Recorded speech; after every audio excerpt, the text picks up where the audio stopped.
오늘 장을 움직인 이슈 살펴보고 내일장의 투자 시그널도 찾아보겠습니다. 오늘은 뉴스탁 유창희 대표와 함께합니다. 어서 오세요. 안녕하십니까. 네, 월요일 우리 시장 오늘 좋은 흐름으로 한 주를 시작했는데요. 시장에서 관심 있게 지켜볼 만한 내용 조금 더 깊이 있게 살펴보겠습니다. 먼저 첫 번째 이슈부터 화면으로 만나보시죠. 네, 첫 번째 이슈입니다. 반도체, 자동차가 이끈 수출, 믿을 것도 이 섹터뿐? 입니다. 자, 주말 사이 그리고 오늘 우리나라 수출과 관련된 데이터들이 좀 나왔는데요. 오늘은 이를 통해서 이 관련 섹터들의 전망을 전반적으로 살펴보겠습니다. 우선 우리나라 수출은 좀 지속적인 증가세를 보이고 있는 상황이에요. 지난주에 발표된 7월 수출입 동향 데이터도 있었고 주말 사이에는 이 수출 내에서 업종별로 비중에 대한 내용까지도 좀 나와 있습니다. 지금 공통적으로는 쌍두마차인 반도체랑 자동차의 수출 비중에 좀 주목하고 있는 것 같은데요. 대표님, 이 자세한 내용 먼저 짚어주시죠. 네, 매월 발표되는 수출 데이터 통계를 보니까 그 2분기 내용을 봤을 때 반도체하고 자동차 수출 비중이 반도체가 20.3% 그리고 자동차가 11.4% 분기 최고를 찍었다라고 기록을 했다라고 발표가 되었고요.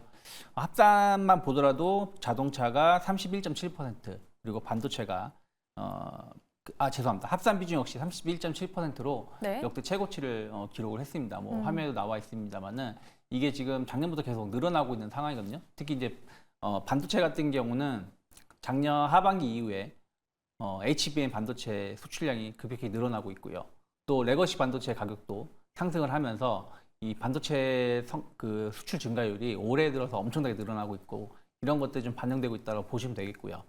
자동차는 이미 한 2년 전부터 계속 수출이 잘 되고 있었죠. 특히 미국 시장 중심으로 해서 수출이 잘 되고 있었고 이런 부분들이 계속해서 지금도 진행 중이다. 특히 이제 SUV라든지 하이브리드 이런 그 위주의 고부가 가치 차량의 판매가 늘어나면서 수출액도 같이 늘어나고 있지만 또 그 자동차 영업이익률도 계속해서 증가하면서 상당히 그 우리나라 시장에 큰 힘을 좀 주고 있지 않나 생각을 좀 하고 있습니다. 네, 확실히 요즘 좀 이런 수출주들의 실적을 볼 때는 아무래도 북미 시장의 성적표를 좀 살펴볼 수밖에 없게 되는 것 같습니다.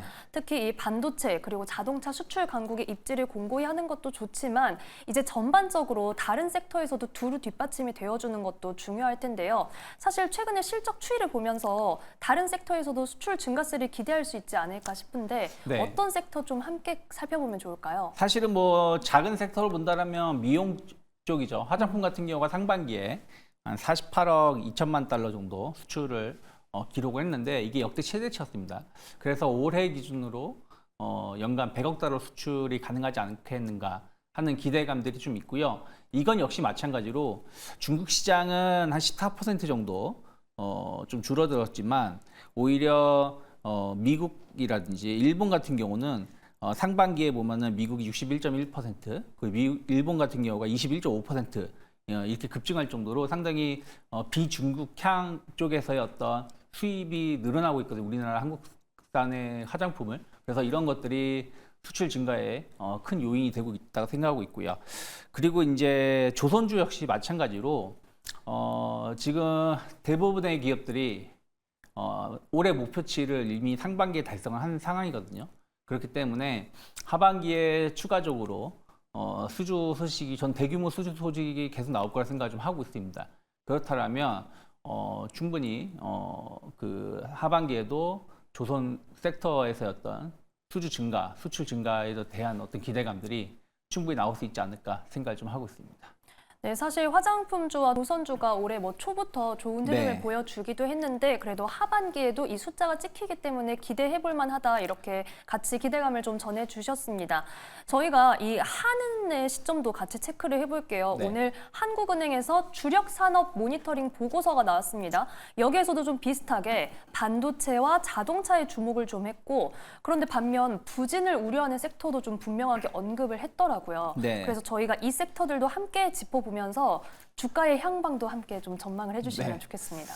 한국은행에서 이제 발표한 내용을 이제 핵심적인 걸 보면 반도체, 자동차, 조선은 여전히 나쁘지 않다. 하지만 2차 전지라든지 철강은 여전히 나쁘다. 있다라는 건데 결국 상반기에 좋았던 섹터가 하반기에도 좋고 상반기에 안 좋았던 섹터가 하반기에도 안 좋다라는 것이라고 보면 될 것 같은데요. 뭐 반도체 같은 경우는 AI 수요가 계속해서 증가세를 보여주고 있죠. 이게 이제 뭐 연말 내년쯤 가면은 조금 수요가 좀 꺾일 수 있다는 우려감들이 있는 건 사실이에요. 근데 아직 이건 현실화된 건 아니고요. 네. 또 수요가 좀 줄어든다고 해서 예전처럼 갑자기 급감하는 형태가 아니라 그냥 완만하게 좀 줄어드는 흐름들로 갈 가능성이 높다라고 평가를 좀 하고 있습니다. 그렇기 때문에 반도체는 일단은 연말까지는 상당히 좀 안정적인 수요, 그리고 내년부터는 좀 줄어들더라도 완만한 하락, 혹은 그 줄어드는 부분들을 다른 섹터에서 뭐 예를 들어서 로봇이라든지 혹은 다른 국가에서 AI 반도체 수요 감소분을 또 상쇄시킬 수도 있지 않을까 생각을 좀 하고 있습니다. 그래서 AI 반도체 쪽은 제가 보기에는 한 완만한 상승세를 좀 유지하면서 대선까지, 미국 대선까지 좀 완만한 상승을 유지하다가 그 이후에 이제 이제 연말에 내년에 대한 실적 추정치가 아마 이제 한 10월이나 11월부터 나오기 시작할 거거든요. 네. 그러면 이제 그때부터는 약간의 기업별로 좀 변동성이 있는 흐름들이 나오지 않을까 생각을 좀 하고 있고요. 네. 조선주 같은 경우는 이게 수주가 중요한 게 아니라 좋은 수주를 한 것이 실적에 반영되는 게 언제냐가 중요한 건데, 고부가 가치 선박이. 그렇죠. 근데 지금부터 이제 지난 분기, 이번 분기에서부터 본격적으로 반영되고 있는 거거든요. 그러니까 과거에 저가 수주했었던 것들이 이제 끝나가고 이제부터 정상적으로 혹은 조금 더 비싸게 수주했던 선박들의 수주가 이제 들어가기 시작하는 거거든요.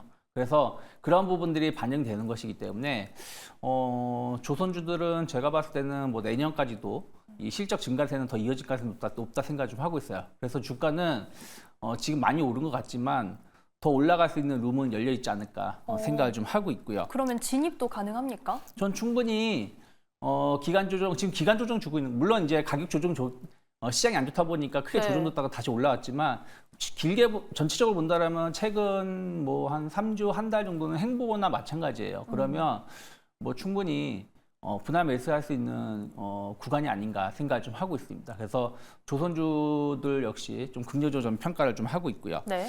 그 자동차 같은 경우는 이제 북미 지역 중심으로 해서 수출이 저는 계속 증가할 수 있다 생각을 좀 하고 있고요. 왜냐하면 현대 기아를 어떻게 보면은 경쟁할 수 있는 차량들이 많지가 않아요.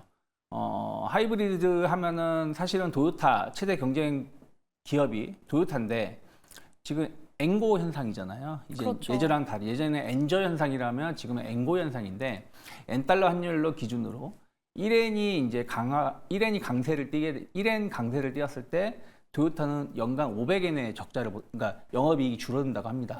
그렇기 때문에 지금 다들 내년까지 해서 140엔 이하로 갈 가능성을 높게 좀 점치고 있거든요. 근데 반면에 지금 원화는 그렇게 강세가 아니에요. 지난번에 BOJ가 금리를 인상을 했을 때 원화도 같이 동반해서 강세를 띄었다가 다시 환율은 지금 1380원대에 올라와 있는 상황이거든요. 그래서 왜 그러냐면 일본하고 미국은 금리 격차가 계속 줄어들 수밖에 없겠죠. 미국은 금리를 내리고 있는 상황이고 일본은 금리를 뭐 언제 또 올릴지 모르겠지만 어쨌든 올리려고 하고 있는 상황이죠. 올리지 않는다고 하더라도 이 금리 차는 계속해서 줄어들 수밖에 없는 것이고, 우리나라 같은 경우는 미국보다 우리나라가 먼저 금리를 인하할지 안 할지 모르겠지만 어쨌든 금리를 같이 인하를 하는 상황이기 때문에 이 금리 차가 오히려 줄어드는 같이 움직이는 부분들이 있기 때문에 원화가 강세를 띨 만한 요소가 그렇게 크지 않다 생각을 좀 하고 있습니다. 그래서 그런 부분들을 본다라면 의외로 원화 약세는 상당히 제한적이다. 그러면 오히려 자동차 같은 경우는 엔화 강세의 수혜주가 될 수 있는 거거든요. 그래서 그런 부분들 봤을 때 미국 수출은 여전히 나쁘지 않다 생각하고 있고, 또 국내의 어떤 그 내수 판매도 신차 효과로 좀 지연됐던 부분들이 좀 회복된다라면 충분히 개선될 여지가 있지 않을까 생각을 좀 하고 있습니다. 네, 자동차주는 네, 엔고의 그래서 수혜도 저는- 볼 수 있다. 네, 그래서 주조 환원 정책에 대한 기대감도 감안한다면 저는 지금 정도면 충분히 분할 매수 가능하다 생각을 좀 하고 있고요. 2차 전지는 업황이 여전히 좋지 못하죠. 최근에 전기차 화재 이슈도 좀 있고 전기차 캐즘 이슈도 좀 있으니까요. 그래서 업황은 여전히 좋지 못하다 생각하고 있는데 다만 이제 업황 말고 2차 전지에 대한 어떤 시각이 변화가 된다라면 충분히 국내 기업들이 상승할 수 있는 모멘텀은 있을 수 있다 생각을 좀 하고 있습니다.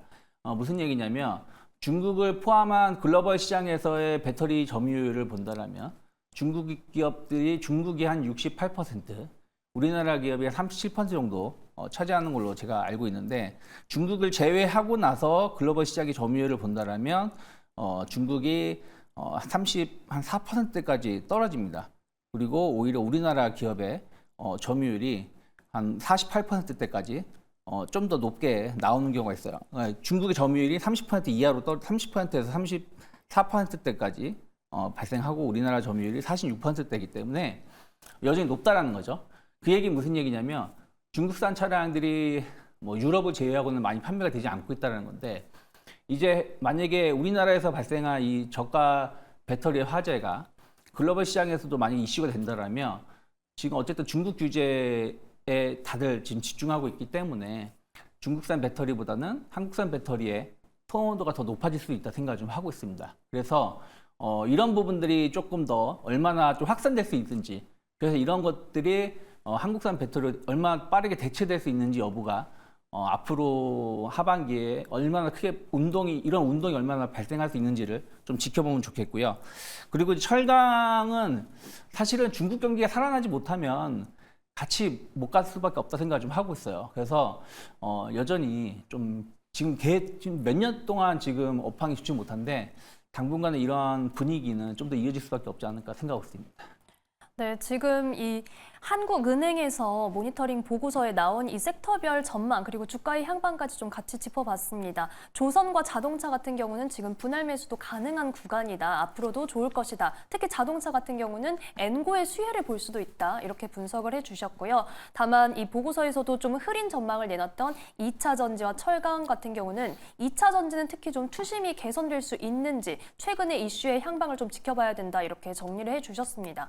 자, 이렇게 수출에서 좀 전반적으로는 그래도 기대감이 있는 이야기를 할 수가 네. 있었는데 이 지난주에 나온 저희 한국개발연구원에서 올해 성장률을 1%포인트 하향했다 이런 소식이 있더라고요. 네. 그리고 그 이유는 내수가 부진할 것이다. 네. 이렇게 좀 분석을 하고 있습니다. 그만큼 내수에 대해서 어두운 전망이 있는데 그럼 투자를 할 때에도 아무래도 수출보다 내수 관련주는 전반적으로 좀 전망이 흐린 상태일까요? 사실은 뭐 주가에 영향을 제일 크게 주는 것도 내수주보다는 수출주가 어떤 성장 모멘텀 이런 것들이 반영이 돼서 주가 더 좋습니다. 네. 뭐 전통적으로 내수주라 하면은 통신주가 있겠죠. 통신주들은 경기 방어주 역할을 해준다고 하면서 최근에 조금 반등하긴 했습니다만은 전체적인 흐름을 본다라면 그렇게 지지부진한 모습을 보여주고 있죠. 그래서 내수주는 아무래도 조금은 국내 경기에 영향을 좀 많이 받는데 사실 국내 경기가 썩 좋은 편은 아니거든요. 그러니까 그나마도 수출이 잘 되기 때문에 개선된 것이지 수출이 만약에 다시 또 반도체라든지 이런 부분들이 조금 둔화된다라면 다시 또 GDP 성장률은 좀 안 좋아질 수밖에 없는 부분들이라는 것이죠. 그래서 내수주에 대해서는 좀 부정적인 흐름들이 좀 더 이어질 수 있다 생각을 좀 하고 있는데 다만 내수주도 이제 좀 변화되는 게 있죠. 사실은 화장품도 어떻게 보면은 내수주예요. 예전에만 본다라면. 근데 수출주로 지금 역할을 해주고 있는 거 아니겠습니까? 그렇고 음식료 업종군도 사실은 내수주 역할을 해줬다가 이제는 뭐 라면이라든지 네. 뭐 이런 K푸드. K푸드의 수출이 급증하고 있다 보니까 새롭게 재평가되고 있는 부분들이 좀 있습니다. 그래서 의류주 같은 경우도 사실은 전통 의류주라고 할 수 있는 뭐 한세시럽이라든지 뭐 한섬이라든지 뭐 F&F 뭐 이런 기업들의 주가는 계속해서 연 저점을 이탈하면서 하락세를 보여주고 있고요. 이번에 반등도 그렇게 높게 나오고 있지 않습니다. 그러니까 이들 기업의 실적이 나쁜가? 그렇지 않아요. 사실은 한섬 같은 경우도 상당히 좋은 실적 보여주고 있고 한세시럽 같은 경우도 좋은 실적 보여줌에도 불구하고 이번에 주가가 오른 것도 없었는데 시장이 하락하다 보니까 폭락이 나왔을 때 회복도 상당히 더딘 모습을 보여주고 있습니다. 그래서 저는 뭐 내수주는 상당히 좀 당분간은 계속해서 조심하게 봐야 된다. 예를 들어서 뭐 코로나처럼 어쩔 수 없이 이제 뭐 외부 활동을 하지 못하니까 그런 특수 어떤 소비가 있지 않는 한은 쉽지 않을 거라 생각하고 있는데, 또 그 안에서도 아까 제가 뭐 음식료, 화장품 말씀드렸던 것처럼 뭐 의류주에서도 최근에 뭐 레깅스라는 이런 부분들에서 시장에 호평을 받고 있는 뭐 브랜드 엑스 코퍼레이션 같은 경우는 상당히 좋은 주가 흐름을 좀 보여줬었거든요. 지난주 실적 발표한 그 목요일인가요? 목요일 같은 경우는 상한가를 네. 기록도 했었고요. 그리고 그 이후에도 주가는 추가적인 상승을 보여주고 있기 때문에 결국에는 이제 수출주 중심으로 봐야 된다. 그리고 내수주를 본다고 하더라도 이슈가 있는 기업들, 그러니까 실적이 증가할 수 있는 모멘텀이 있는 기업들. 예를 들어서 뭐 화장품이라고 하더라도 뭐 국내 다이소에 뭐 납품을 한다든가, 혹은 뭐 올리브 영에 납품한다든가, 이런 부분들이 있는 기업들도 주가가 나쁘지 않았었거든요. 그래서 그런 부분들을 좀 체크를 하면서 좀 기업을 선별해서 접근해야 하는 게 맞지 않나 판단하고 있습니다. 네, 아무래도 내수 관련주를 보유하고 계신 분들도 투자 전략에 좀 참고할 수 있는 부분이 됐을 것 같습니다. 지금 주가 상승 모멘텀은 아무래도 수출 관련성에서 좀 나오기 때문에 조금 비교적 부진한 흐름을 보여줄 수밖에 없지만 개별 종목의 이슈에 좀 주목을 해야 된다, 이렇게 정리를 해보도록 하겠습니다. 자, 그럼 저희는 두 번째 이슈로 넘어가 볼게요. 화면으로 만나보시죠. 두 번째 이슈입니다. 내일 8월 MSCI 지수 발표, 편출입 종목 전략입니다. 네, 모건 스탠리 캐피탈 인덱스죠. 분기 리뷰 시간이 돌아왔습니다. 우리 시간으로는 내일 새벽에, 현지 시각으로 12일에 이제 8월 정기 리뷰가 나올 예정인데요. 지금 새로 추가되고 빠지는 종목이 무엇인지 여기에 관심이 집중되고 있는 상황입니다. 이 편입 편출된 종목이 지수에 반영되는 거는 8월 말 이후가 되겠지만, 우선 이 개별 종목 수급에 영향을 많이 미치기 때문에 네. 또 요즘 또 수급에 민감한 시장이지 않습니까? 네. 그래서 주목을 할 수밖에 없는데, 우선 지금 전망이 나오고 있는 종목부터 화면으로 지금 나오고 있죠. 네. 함께 좀 짚어주시죠. 네, 지금 이제 편입이 예상되는 종목은 LS 일렉트릭은 모든 증권사에서 만장일치네요. 일정에서는 네. 만장일치로 지금 예상이 되고 있고요. 그러면 이제 SKI 테크놀로지도 거의 만장일치로 편출될 수 있다라고 보고 있고요. 또 이제 증권사별로 좀 다르긴 한데, 오리온이라든지 엔캠, 그리고 현대건설, 그리고 현대제철 등도 편출 가능성이 좀 있다. 왜냐면은 이제 MSCI 편입 요건 중에 하나가 시가총액이 4조 5천억이 돼야 되고, 또 유동성 그 시가총액도 1조 5천억 이상 이게 부합해줘야 됩니다. 근데 이게 일정 기간 동안 이 조건을 부합하지 못한다라면 아무래도 이제 편출 대상이 될 수밖에 없는 거거든요.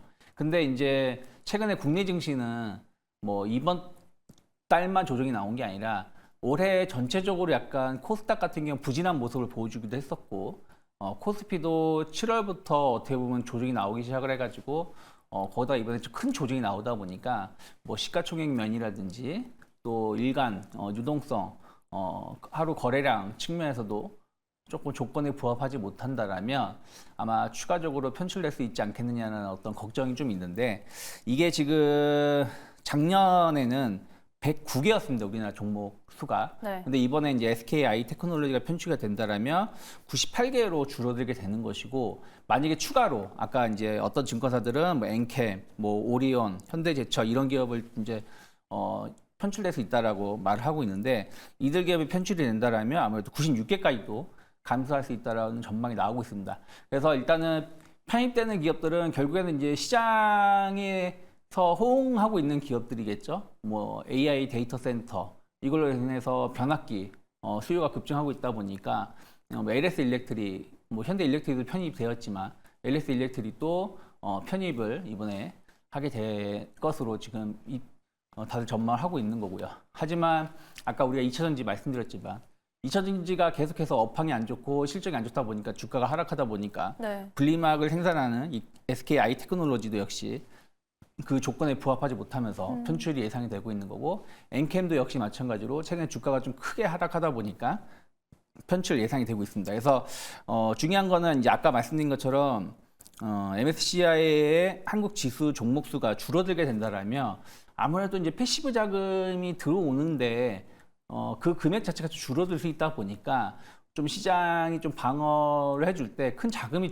들어와 주면서 방어해 주거나, 또 시장이 오를 때 어쨌든 지금 공매도가 금지되어 있는 상황이기 때문에 공매도가 금지됐다고 해서 공매도 아예 못하는 건 아니지만 어쨌든 지금은 매수 위주로 우리나라 시장을 대응할 수 있는 상당히 좋은 분위기인데 그런 상황에서 패시브 자금이 줄어든다는 것은 좀 증시 입장에서는 그리 좋은 소식은 아니지 않나 판단하고 있습니다. 네, 아무래도 이 시장을 전반적으로 방어해 줄 수 있는 쿠션이 좀 빠질 네. 것에 대한 우려다 이렇게 정리를 할 수 있을 것 같습니다. 지금도 편입이 기대되는 종목보다 편출이 예상되는 종목이 더 많은 상황인데요. 하지만 이 만장일치로 제시됐던 LS 일렉트릭 네. 같은 경우는 사실 올해 정말 좋은 주가 흐름을 좀 보여줬습니다. 네. 이런 흐름들이 뭐 전반적인 그 섹터의 긍정적인 흐름도 물론 있었지만 이 MSCI 관련해서 기대감이 먼저 좀 반영됐다, 선반영됐다 이렇게도 볼 수 있을까요? 아니면 이후로도 계속해서 좋은 흐름을 이 영향으로 보여줄 수 있을까요?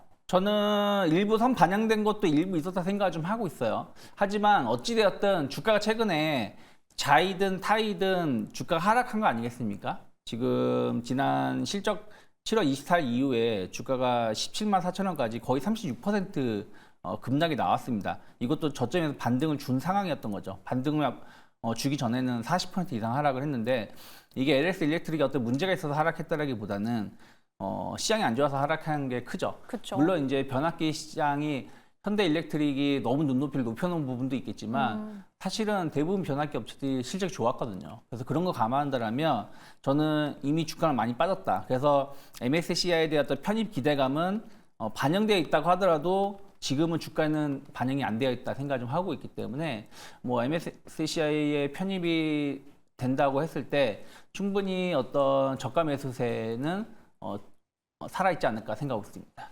그러면 내일 눈여겨보는 흐름도 괜찮을까요? 저는 뭐 점진적으로 모든 기업이 마찬가지입니다. 이번에 지난주 월요일이죠. 지난주 월요일에 형성됐던 저점을 크게 이탈하지 않는다라면 그 약간 조정이 나온다고 하더라도 분할 매수할 수 있는 기업들은 여전히 많이 있지 않나 판단하고 있습니다. 어찌 보면 LS 일렉트릭 같은 경우는 시장의 하락 때문에 같이 빠지면서 지금 진입하기에 괜찮은 구간이 나와줬습니다. 그러면 반대로 앞서 편출이 예상되는 종목들의 이 우려감도 아무래도 미리 반영됐다고 동일하게 보는 게 좋을까요? 네, 저도 그렇게 보고 있습니다. 그러니까 그리고 이제 뭐 MSCI에 편입된다, 편입되지 않는, 그러니까 편입된다, 그리고 편출된다 해서 딱 그날 이후에 요이 땅에서 자금이 훅 빠지거나 훅 들어오진 않습니다. 물론 조금 더 많은 매도 자금이 있을 수 있고 조금 더 많은 매수 자금이 있을 수 있겠습니다만은 거기에 들어오는 할당된 자금은 좀 중기적인 관점에서 분할로 매수가 들어오고 분할로 매도가 들어오는 것이지 단순하게 포트에서 그 지수에서 편출되었다고 해서 편입되었다고 해서 단 하루 만에 매도를 다 끝내고 단 하루 만에 매수를 다 끝내는 건 아니기 때문에 좀 중장기적인 관점에서 보자라고 말씀드리고 싶어요. 그리고 또 오히려 뭐 우리나라도 가끔 그런 얘기가 나오죠. 코스피 200에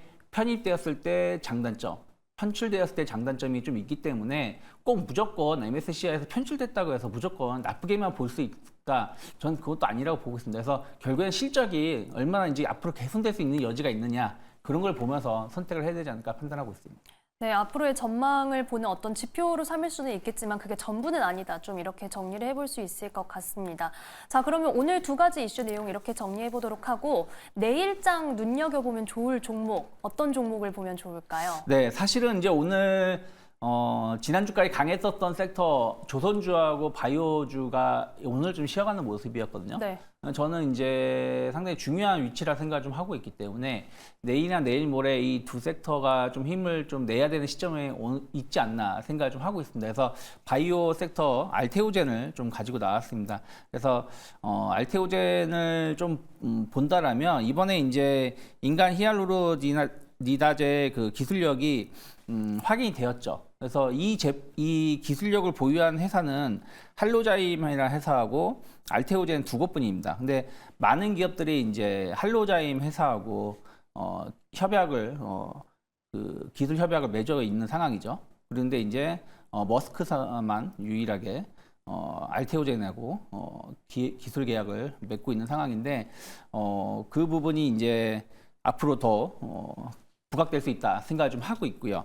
할로젠 그 알테오젠 포트폴리오를 다변화하기 위해서 또 거기다가 후발 업체의 추격을 좀 쫓기 위해서 ALT B4 외에도 새로운 히알루로니다제를 개발을 했죠. 그래서 변이체 PCT를 개발을 했고, 이 제품은 이제 뭐 기존 이제 항체 의약품이라든지 항암제, ACD 등에서도 활용이 가능합니다.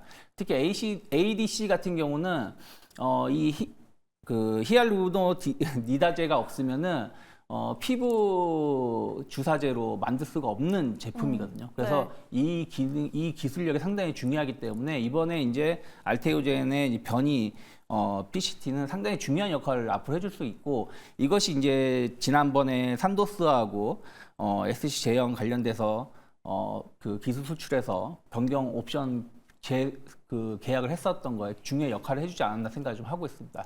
그래서 다음 달에 이제 머크사의 이제 키트루다 임상 3상이 이제 있는데, 저는 거기서 충분히 좋은 결과 나올 수 있다 생각을 좀 하고 있고요. 그렇게 된다면 이제 본격적으로 알테오젠의 이제 로열티가 일정 부분 계속 들어올 수 있다 생각을 좀 하고 있습니다. 그러면 저는 충분히 주가는 지금은 매수해 볼 수 있는 중요한 변곡의 위치가 아닌가 생각을 좀 하고 있고요. 어쨌든 시장이 안 좋아서 같이 하락했다가 빠르게 좀 회복한 상황이기 때문에 일단 단기 목표가 한 40만 원 정도 열어놓고 있고요. 26만 5천 원, 지난번 저점이죠. 그러니까 지난주 월요일에 형성됐던 저점이 26만 5천 원짜리이기 때문에 이 자리만 크게 이탈하지 않는다라면 전 분할 매수 충분히 가능하지 않을까 판단하고 있습니다. 네, 히알루론이다제 이름이 좀 어려웠습니다. 히알루론산을 분해해서 이 조직에 좀 침입을 용이하게 해주는 그런 효소입니다. 관련 기술 보유하고 있는 알테오젠 살펴봤습니다. 오늘은 여기까지 듣겠습니다. 유스탁의 유창희 대표와 함께했습니다. 고맙습니다. 고맙습니다.